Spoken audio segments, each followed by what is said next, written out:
एक बार की बात है, एक छोटे से गांव में एक मजदूर रहता था। वो रोज मिट्टी खोदकर अपने गधे पर लेकर आता और उसे बाजार में बेचकर अपना घर चलाता था। तो एक बार जब वह मजदूर मिट्टी खोद रहा था, तो मिट्टी खोदते खोदते उसे उस मिट्टी में से एक कीमती हीरा मिलता है। लेकिन उस मजदूर को ये नहीं पता था कि वह बहुत ही कीमती हीरा है। तो उसने उस हीरे को अपने गधे के गले में बांध दिया। एक दिन जब वह गांव से अपने गधे को लेकर जा रहा था, तो उसी गांव में एक सेठ जी थे जो उसी गांव में एक छोटी सी दुकान चलाते थे। तो उन्होंने जब गधे के गले में उस हीरे को देखा, तो उस मजदूर से पूछा कि यह तुम्हारे गधे के गले में क्या है, बड़ा चमक रहा है। तभी मजदूर ने कहा कि यह चमकीला पत्थर है, मुझे मिट्टी खोदते समय मिला था। अब सेठ जी को वो चमकीला पत्थर पसंद आ जाता है और सेठ जी उस मजदूर से उस चमकीले पत्थर को 50 रुपए में खरीद लेते हैं और वह उस चमकीले पत्थर को अपनी दुकान के तराजू पर लगा देते हैं। अब जो भी सेठ जी की दुकान पर आता, उस चमकीले पत्थर को देखकर उसकी बहुत तारीफ करने लगता। तो एक बार एक जोहरी उस सेठ जी की दुकान पर आते हैं और जब वह उस कीमती हीरे को उस सेठ जी के तराजू पर लटका हुआ देखते हैं, तो वह जोहरी समझ जाता है कि यह एक कीमती हीरा है। वह सेठ जी से पूछता है कि यह क्या है और इसे आपने तराजू पर क्यों लटकाया हुआ है। वो सेठ जी उस जोहरी से कहते हैं कि यह एक चमकीला पत्थर है, मैंने एक मजदूर से 50 रुपए में खरीदा था। वह जोहरी सेठ जी से कहता है कि क्या तुम इस चमकीले पत्थर को मुझे बेचना चाहोगे। सेठ जी उस जोहरी से कहते हैं कि अगर तुम इसे खरीदना चाहते हो तो मुझे 100 रुपए दे दो और इसे ले जाओ। अब वह जोहरी बहुत ही कंजूस था। उसने सेठ जी से कहा कि मैं इस चमकीले पत्थर के तुम्हें 80 रुपए दे सकता हूँ, चाहिए तो बोलो, नहीं तो मैं जा रहा हूँ।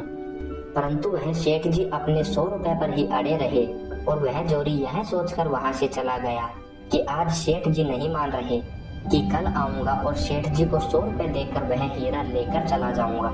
लेकिन हुआ कुछ ऐसा कि उसी दिन शाम के वक्त एक दूसरा जोहरी उसी गांव के रास्ते से जा रहा था और अचानक उसी गांव में उसकी गाड़ी बंद हो जाती है। जब तक ड्राइवर गाड़ी को रिपेयर कर रहा होता है, वह जोहरी सेठ की दुकान पर कुछ लेने के लिए जाता है और जब वह उस हीरे को तराजू पर लटका हुआ देखता है, तो सेठ जी से उसे खरीदने के बारे में पूछता है। सेठ जी उसे भी वही कहते हैं, मैंने 50 रुपए में खरीदा था, आपको 100 रुपए में दे दूंगा। लेकिन यह जोहरी बहुत ही होशियार था, उसने एक भी सेकंड वेस्ट नहीं किया और तुरंत ही सेठ जी को 100 रुपए देकर वह हीरा लेकर वहां से चला गया। अब जब दूसरे दिन पहला जोहरी सेठ की दुकान पर वापस आया और जब उसकी नजर तराजू पर पड़ी, तो वह हीरा उसे वहां नहीं दिखा। उसने सेठ जी से पूछा कि वह चमकीला पत्थर कहाँ गया। तब सेठ जी ने कहा कि वह कल तुम्हारे जाने के बाद एक दूसरे साहब आई और उन्हें भी वह पसंद आ गया और उन्होंने 100 रुपए देकर मुझसे वह खरीद लिया। अब यह सुनने के बाद उस जोहरी को बहुत ही पछतावा हुआ और उसे गुस्सा भी आया। तो उसने गुस्से में सेठ जी से कहा कि तुम कितने बड़े बेवकूफ हो, वह कोई चमकीला पत्थर नहीं था बल्कि वह बेशकीमती हीरा था और तुमने उसे 100 रुपए में दे दिया। अब यह सुनने के बाद सेठ जी ने जोहरी से कहा कि साहब, ऐसा है कि मुझे तो पता नहीं था कि वह बेशकीमती हीरा है और आपको यह पता होने के बावजूद भी आप कल मुझसे केवल 20 रुपए के लिए झगड़ रहे थे। तो मुझसे बड़े बेवकूफ तो आप हैं जिन्होंने 20 रुपए के लिए एक कीमती हीरा खो दिया। दोस्तों, इस छोटी सी कहानी से हमें 3 सबसे बड़ी सीख मिलती है। पहली यह है कि कंजूसी भी वही करो जहाँ पर उसकी जरूरत है। अगर हर जगह कंजूसी करोगे तो आप अच्छी चीजें भी अपने हाथ से गवा दोगे। और दूसरी सीख इस कहानी से हमें यह मिलती है कि हाथ में आया हुआ मौका यानी अपॉर्चुनिटी हमें कभी भी गंवानी नहीं चाहिए, क्योंकि अक्सर हम अपने आप को ब्रिलियंट समझकर कई सारे मौके हाथ से गंवा देते हैं।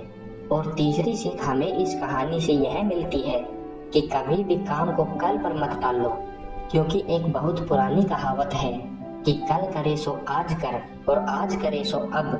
क्योंकि दोस्तों, सही समय कभी भी नहीं आता अभी जो समय है वही सबके लिए सही समय है।